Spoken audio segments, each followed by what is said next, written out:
All right, number 9 and number 10. Okay, they're a little bit different because you have this fractional exponent. All right, and just a quick reminder, remember the top part of a fraction is a power and the bottom part is a root. The top part is a power, the bottom part is a root. And that's just how fractional exponents work. But in this case, the way we're going to get rid of it is by raising it to the reciprocal. Okay, so real quick, old example, if you have 1/2 divided by 3/4, the way you divide a fraction is you flip it and multiply. So I'm going to multiply by 4/3 and multiply across. That's how you divide by fractions. Okay, the same is true, something similar is with exponents.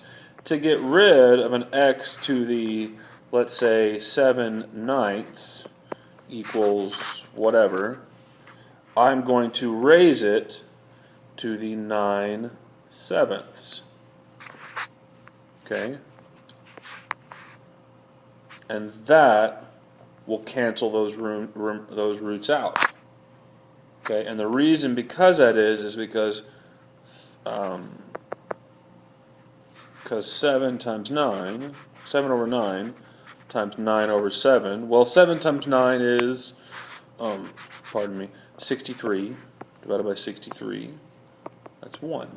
And anything to the 1 is itself. It doesn't do anything. Okay? So that's the rule. We're going to solve this like a normal equation, but when we get down to the x, we are going to flip the fraction. We're going to flip the fraction. So here we go. First things first, I want to get down to this. So to get rid of the 1/2, remember top multiplies, bottom divides. So this says divide by 2. So to get rid of it, we are going to multiply by 2. So we get x to the 5/2 equals 32. And then we're going to raise it to the 2/5. Okay? So those exponents cancel each other out. You are left with x equals, now remember the top is a root, the the top is a square, the top is a power, and the bottom is a root. So the 5th root of 32 is 2, and 2 squared is 4. Worst case scenario, shove it in your calculator. Just do 32, hit that little caret symbol, and do 2 divided by 5, and it will spit out 4. If it spits out a decimal, just leave the radical alone, leave the fraction alone. Don't reduce it. Cool?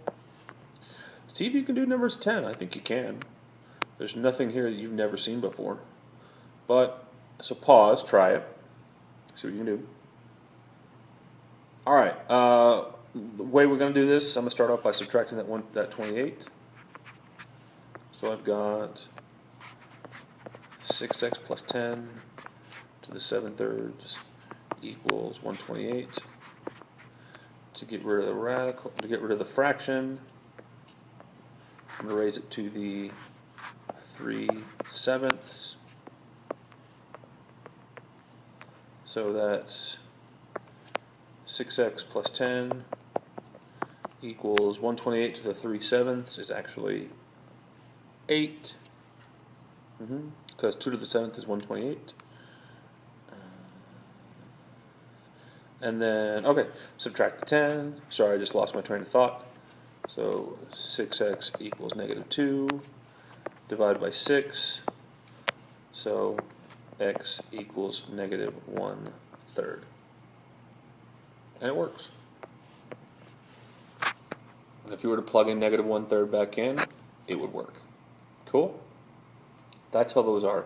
All you do, you solve them like you solve anything else. Get down to this area right here, just like anything else. But when you get to it, flip the fraction. So you raise it to the 3/7, and those will go away. And that's it.